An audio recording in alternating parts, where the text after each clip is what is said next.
China's Xi warns attempts to divide China will end in shattered bones. Here's a summary of the article. Beijing, Chinese President Xi Jinping warned on Sunday that any attempt to divide China will be crushed, as Beijing faces political challenges in months-long protests in Hong Kong and U.S. criticism over its treatment of Muslim minority groups. Anyone attempting to split China in any part of the country will end in crushed bodies and shattered bones, he told Nepal's Prime Minister KP Sharma Oli in a meeting on Sunday, according to China's state broadcaster CCTV. And any external forces backing such attempts dividing China will be deemed by the Chinese people as pipe dreaming, he was quoted as saying.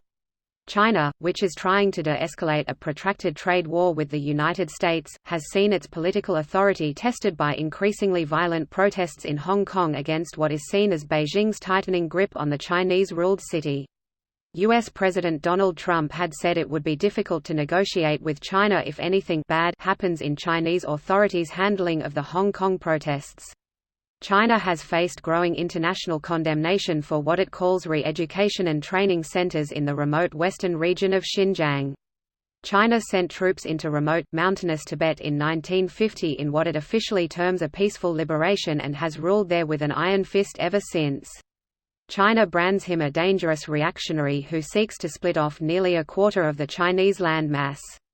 This post received a score of 7,428, with an upvote ratio of 95%. Here are the top comments in response to this article. Is that a direct quote from him? Surely he meant shattered, and not bones with Venetian blinds installed that are then closed in a fit of pique. I think it's a typo from their translator. The original quote is. The phrase in question, fen shen sui gu, is a 4-character idiom in Chinese meaning literally torn body and crushed bones. So yes, they probably meant shattered. So basically Tiananmen. Pretty much. That's as blatant a warning as you can give, really. Well, at least, he gave a warning. You can't say he's bloodthirsty because he gave a warning. The best warning. The biggest warning in history, very big, very powerful, very big. You know, I had an uncle famous for his warnings, very big warnings, very good. You could say the best, yes, the best warnings. Pooh had a warning and it was a perfect warning. You're a fat diabetic bear and if the Chinese don't want you then neither do I. Well, he is being honest. He is admitting his country tortures dissidents. Any country that practices torture is run by scumbags. It's called enhanced interrogation. It's just spicy conversation. Just like hot ones. Spicy conversation with spicy questions. Hot wings and even hotter questions.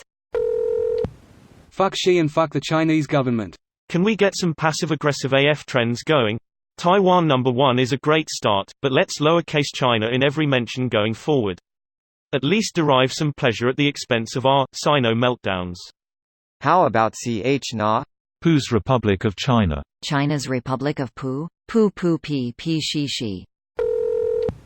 The way Xi warning sounds like North Korea news in a softer tone. Northern Korea is China's baby. It's clear that it's Xi's goal to create and solidify a Greater China, to return China to what is perceived by him as their rightful place on the world stage. Outwardly, the Chinese are attempting to buy friends all over the developing world. The PRC was only allowed in the UNGA because of African votes, and this attempt to buy friends can be IMO directly seen as buying UNGA votes. I do think that it is too late to stop it completely now, and within a generation we will live in a multipolar world with China as an undeniable superpower. I just hate how the CCP successfully spins itself as China, that anti-CCP sentiment means people are anti-China.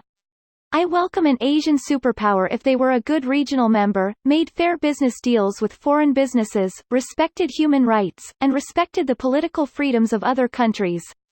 I just wish that mainlanders understood that China was a great country before the CCP, during the CCP, and will be great after the CCP. It's just one party. They are responsible for their economic success but also for their political oppression and way too many deaths.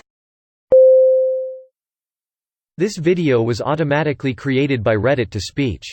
The article and comments in this video were selected from Reddit according to their upvotes, and any paraphrasing was performed by smmry.com, without any human intervention.